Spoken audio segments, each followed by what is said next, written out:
This is the Ielts listening test. You will hear a number of different recordings, and you will have to answer questions on what you hear. There will be time for you to read the instructions and questions, and you will have a chance to check your work. All the recordings will be played once only. The test is in 4 parts. Now turn to Part 1.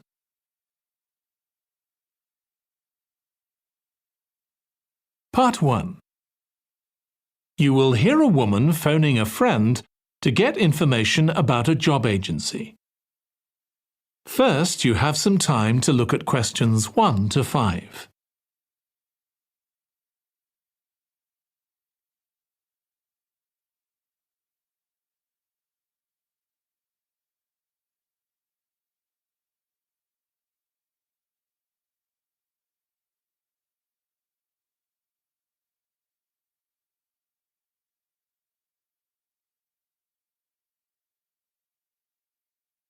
Now listen carefully and answer questions 1 to 5. Hello, William. This is Amber. You said to phone if I wanted to get more information about the job agency you mentioned. Is now a good time? Hi, Amber. Yes, fine. So the agency I was talking about is called Bankside. They're based in Docklands. I can tell you the address now. 497 East Side. OK, thanks. So is there anyone in particular I should speak to there? The agent I always deal with is called Becky Jameson. Let me write that down. Becky Jameson. Jameson.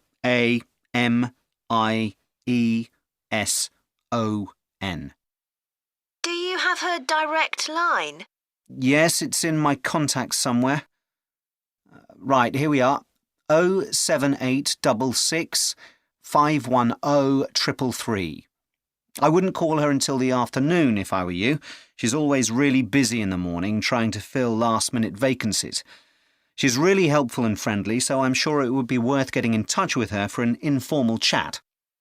It's mainly clerical and admin jobs they deal with, isn't it? That's right. I know you're hoping to find a full-time job in the media eventually, but Becky mostly recruits temporary staff for the finance sector, which will look good on your CV and generally pays better too.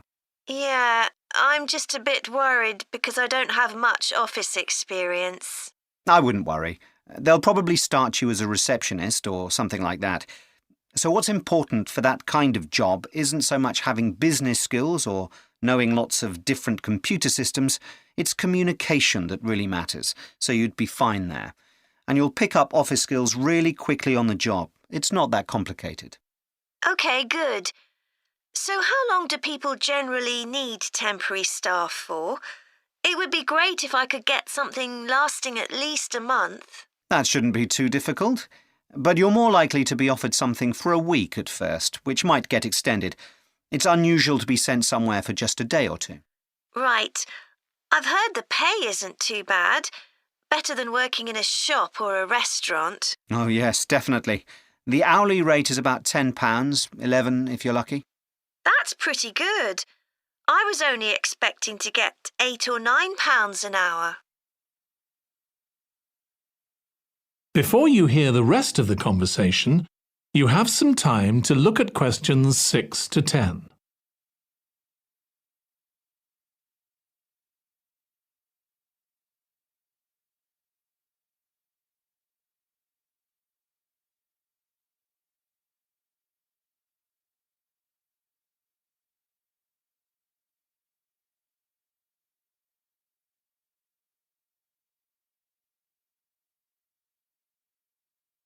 Now listen and answer questions 6 to 10. Do you want me to tell you anything about the registration process? Yes, please. I know you have to have an interview. The interview usually takes about an hour, and you should arrange that about a week in advance. I suppose I should dress smartly if it's for office work. I can probably borrow a suit from Mum. Good idea. It's better to look too smart than too casual. Will I need to bring copies of my exam certificates or anything like that? No, they don't need to see those, I don't think. What about my passport? Oh yes, they will ask to see that. OK. I wouldn't get stressed about the interview, though. It's just a chance for them to build a relationship with you, so they can try and match you to a job which you'll like. So there are questions about personality that they always ask candidates, fairly basic ones, and they probably won't ask anything too difficult, like what your plans are for the future. Hope not. Anyway, there are lots of benefits to using an agency. For example, the interview will be useful because they'll give you feedback on your performance so you can improve next time. And they'll have access to jobs which aren't advertised. Exactly. Most temporary jobs aren't advertised. And I expect finding a temporary job this way takes a lot less time. It's much easier than ringing up individual companies. Yes, indeed. Well, I think I've covered everything. That is the end of part 1. You now have 1 minute to check your answers to part 1.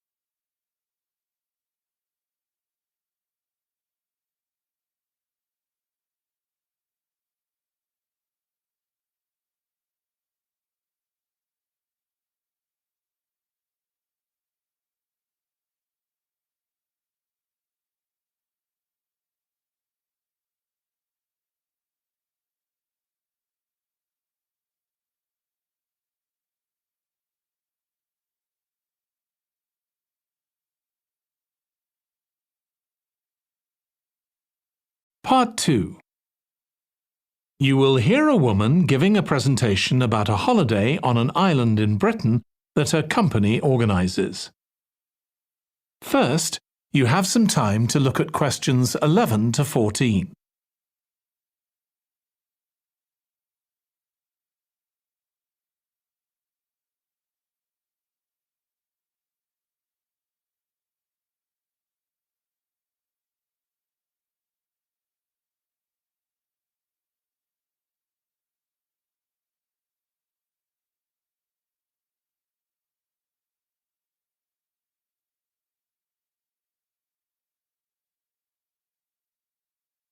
Now listen carefully and answer questions 11 to 14. Good morning. My name's Erica Matthews, and I'm the owner of Matthews Island Holidays, a company set up by my parents. Thank you for coming to this presentation, in which I hope to interest you in what we have to offer. We're a small family-run company, and we believe in the importance of the personal touch. So we don't aim to compete with other companies on the number of customers. What we do is build on our many years' experience, more than almost any other rail holiday company, to ensure we provide perfect holidays in a small number of destinations, which we've got to know extremely well. I'll start with our 6-day Isle of Man holiday. This is a fascinating island in the Irish Sea, with Wales to the south, England to the east, Scotland to the north, and Northern Ireland to the west. Our holiday starts in Heysham, where your tour manager will meet you. Then you'll travel by ferry to the Isle of Man. Some people prefer to fly from Luton instead, and another popular option is to go by train to Liverpool and take a ferry from there. You have 5 nights in the hotel, and the price covers 5 breakfasts and dinners and lunch on the 3 days when there are organised trips. Day 4 is free, and most people have lunch in a cafe or restaurant in Douglas. The price of the holiday includes the ferry to the Isle of Man, all travel on the island, the hotel, and the meals I've mentioned.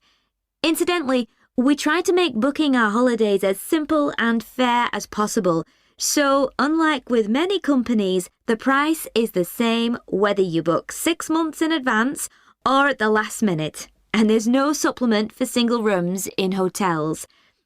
If you make a booking, then need to change the start date, for example because of illness, you're welcome to change to an alternative date or a different tour for a small administrative fee. Before you hear the rest of the talk, you have some time to look at questions 15 to 20.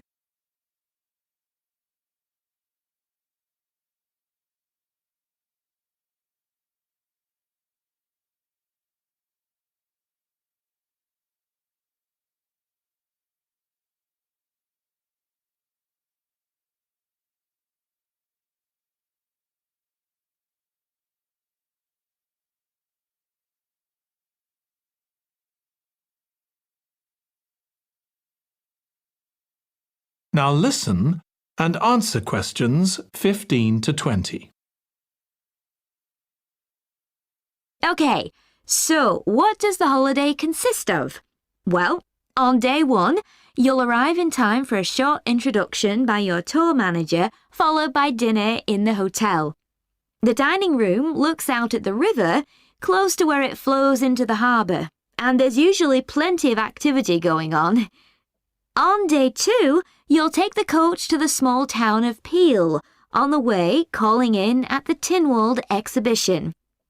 The Isle of Man isn't part of the United Kingdom, and it has its own parliament called Tynwald. It's claimed that this is the world's oldest parliament that's still functioning, and that it dates back to 979. However, the earliest surviving reference to it is from 1422, so perhaps it isn't quite as old as it claims. Day 3, we have a trip to the mountain Snaefell. This begins with a leisurely ride along the promenade in Douglas in a horse-drawn tram. Then you board an electric train which takes you to the fishing village of Laxey. From there, it's an 8-kilometre ride in the Snaefell Mountain Railway to the top. Lunch will be in the cafe, giving you spectacular views of the island. Day 4 is free for you to explore, using the pass which we'll give you. So you won't have to pay for travel on local transport or for entrance to the island's heritage sites. Or you might just want to take it easy in Douglas and perhaps do a little light shopping. The last full day, day 5, is for some people the highlight of the holiday, with a ride on the steam railway from Douglas to Port Erin. After some time to explore, a coach will take you to the headland that overlooks the Calf of Man, a small island just off the coast. From there, you continue to Castletown, which used to be the capital of the Isle of Man and its medieval castle. And on day 6, it's back to the ferry, or the airport if you flew to the island, and time to go home. Now, I'd like to tell you a bit more. That is the end of part 2. You now have 30 seconds to check your answers to part 2.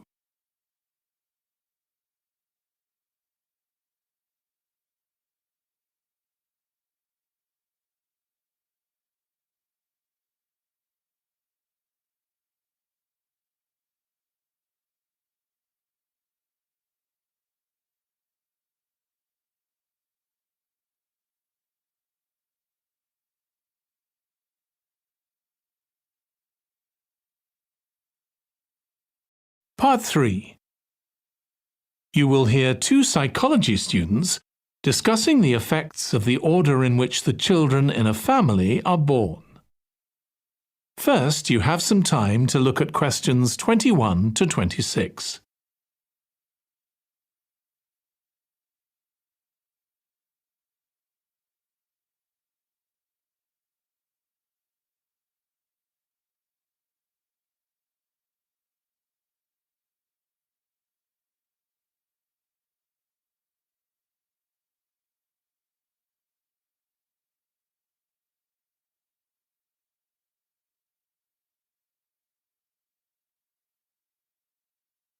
Now listen carefully and answer questions 21 to 26.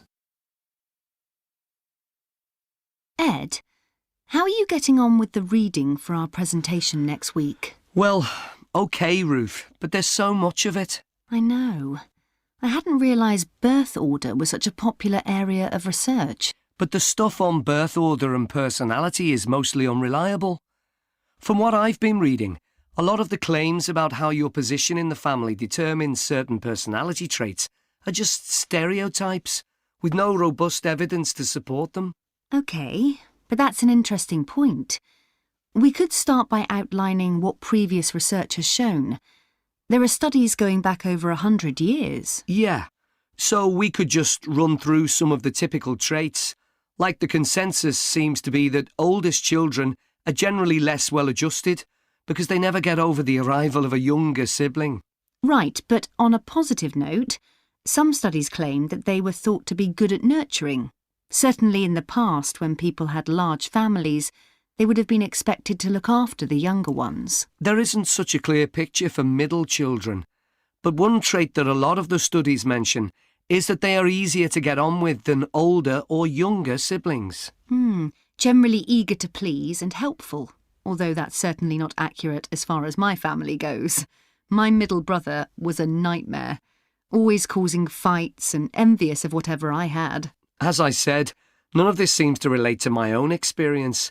I'm the youngest in my family, and I don't recognise myself in any of the studies I've read about. I'm supposed to have been a sociable and confident child who made friends easily, but I was actually terribly shy. Really? That's funny. There have been hundreds of studies on twins, but mostly about nurture versus nature. There was one on personality which said that a twin is likely to be quite shy in social situations because they always have their twin around to depend on for support. My cousins were like that when they were small. They were only interested in each other and found it hard to engage with other kids. They're fine now, though. Only children have had a really bad press. A lot of studies have branded them as loners who think the world revolves around them because they've never had to fight for their parents' attention. That does seem a bit harsh. One category I hadn't considered before was children with much older siblings. A couple of studies mentioned that these children grow up more quickly and are expected to do basic things for themselves, like getting dressed. I can see how that might be true, although I expect they're sometimes the exact opposite, playing the baby role and clamouring for special treatment. Before you hear the rest of the discussion, you have some time to look at questions 27 to 30.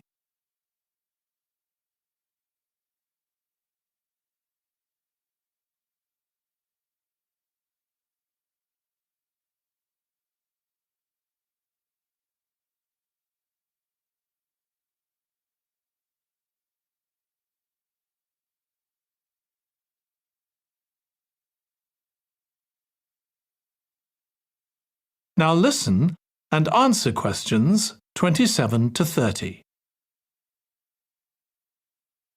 What was the problem with most of these studies, do you think? I think it was because, in a lot of cases, data was collected from only one sibling per family, who rated him or herself and his or her siblings at the same time. Some of the old research into the relationship between birth order and academic achievement has been proved to be accurate, though. Performances in intelligence tests declined slightly from the eldest child to his or her younger siblings. This has been proved in lots of recent studies. Yes, although what many of them didn't take into consideration was family size. The more siblings there are, the likelier the family is to have a low socio-economic status, which can also account for differences between siblings in academic performance. The oldest boy might be given more opportunities than his younger sisters, for example. Exactly. But the main reason for the marginally higher academic performance of oldest children is quite surprising, I think. It's not only that they benefit intellectually from extra attention at a young age, which is what I would have expected. It's that they benefit from being teachers for their younger siblings by verbalising processes. Right. And this gives them status and confidence. which again contributes in a small way to better performance. So, would you say sibling rivalry has been a useful thing for you? I think so. My younger brother was incredibly annoying, and we fought a lot. But I think this has made me a stronger person. I know how to defend myself. We had some terrible arguments, and I would have died rather than apologise to him. But we had to put up with each other, and most of the time we coexisted amicably enough. Yes, my situation was pretty similar. But I don't think having two older brothers made me any less selfish. I was never prepared to let my brothers use any of my stuff. That's perfectly normal, whereas sometimes... That is the end of part 3. You now have 30 seconds to check your answers to part 3.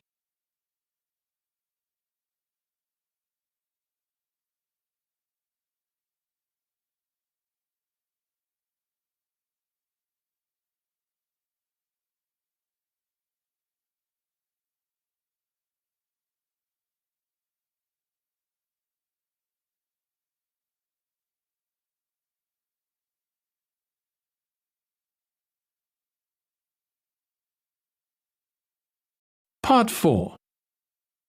You will hear a student giving a presentation about a type of tree known as the eucalyptus, which is common in Australia.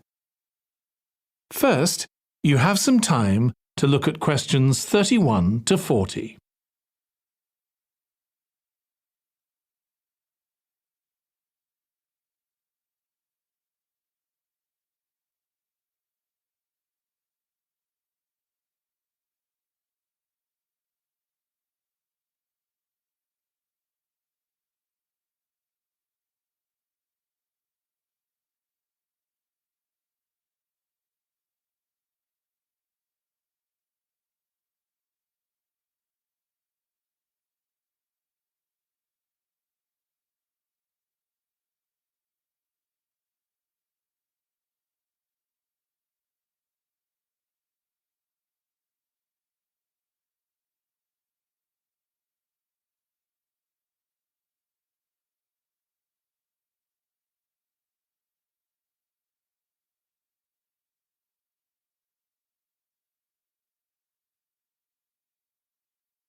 Now listen carefully and answer questions 31 to 40. Today, I'm going to talk about the eucalyptus tree. This is a very common tree here in Australia, where it's also sometimes called the gum tree. First, I'm going to talk about why it's important. Then I'm going to describe some problems it faces at present. Right, well, the eucalyptus tree is an important tree for lots of reasons. For example, it gives shelter to creatures like birds and bats, and these and other species also depend on it for food, particularly the nectar from its flowers. So it supports biodiversity.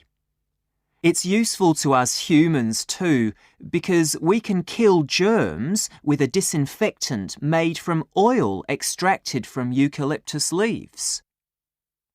The eucalyptus grows all over Australia, and the trees can live for up to 400 years. So it's alarming that all across the country, numbers of eucalyptus are falling because the trees are dying off prematurely. So, what are the reasons for this? One possible reason is disease. As far back as the 1970s, the trees started getting a disease called Mundula yellows. The tree's leaves would gradually turn yellow, then the tree would die. It wasn't until 2004 that they found the cause of the problem was lime, or calcium hydroxide, to give it its proper chemical name, which was being used in the construction of roads. The lime was being washed away into the ground and affecting the roots of the eucalyptus trees nearby. What it was doing was preventing the trees from sucking up the iron they needed for healthy growth. When this was injected back into the affected trees, they immediately recovered. But this problem only affected a relatively small number of trees. By 2000, huge numbers of eucalyptus were dying along Australia's east coast of a disease known as bell miner-associated dieback. The bell miner is a bird, and the disease seems to be common where there are high populations of bell miners. Again, it's the leaves of the trees that are affected. What happens is that insects settle on the leaves and eat their way round them, destroying them as they go, and at the same time they secrete a solution which has sugar in it. The bell miner birds really like this solution, and in order to get as much as possible, they keep away other creatures that might try to get it. So these birds and insects flourish at the expense of other species, and eventually so much damage is done to the leaves that the tree dies.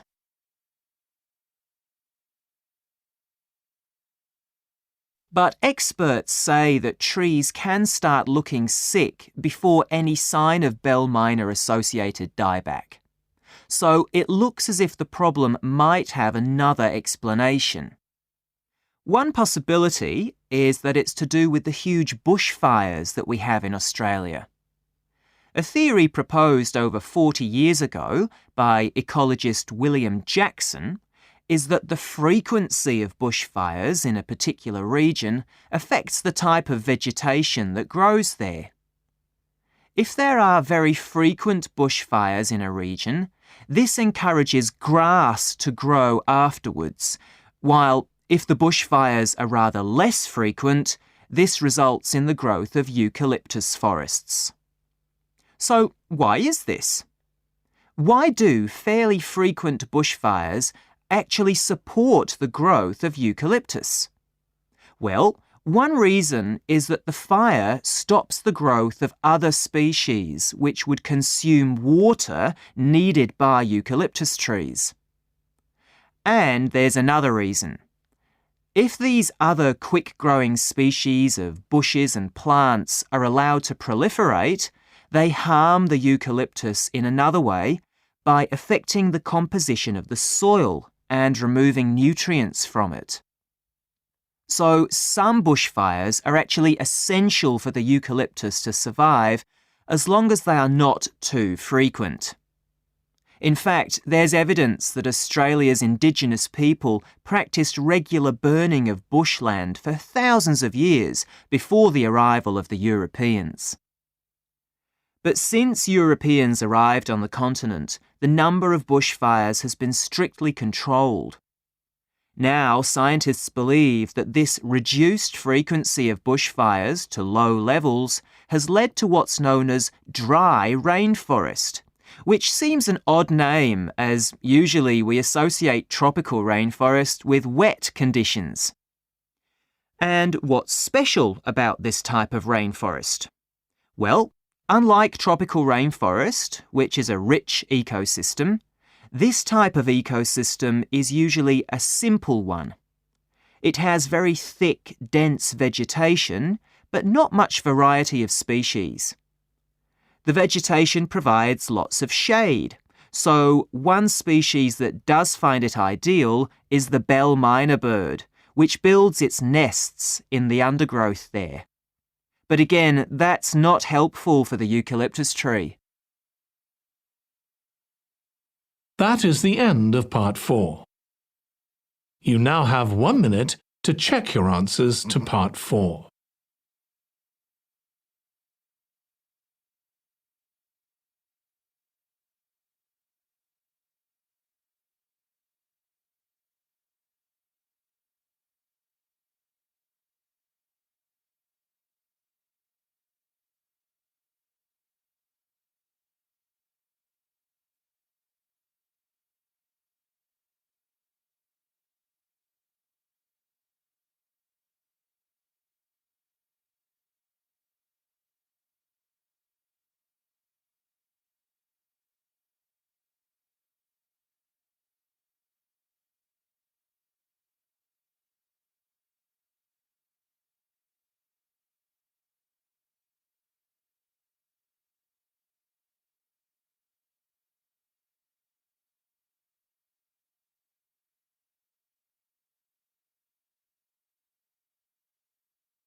That is the end of the listening test.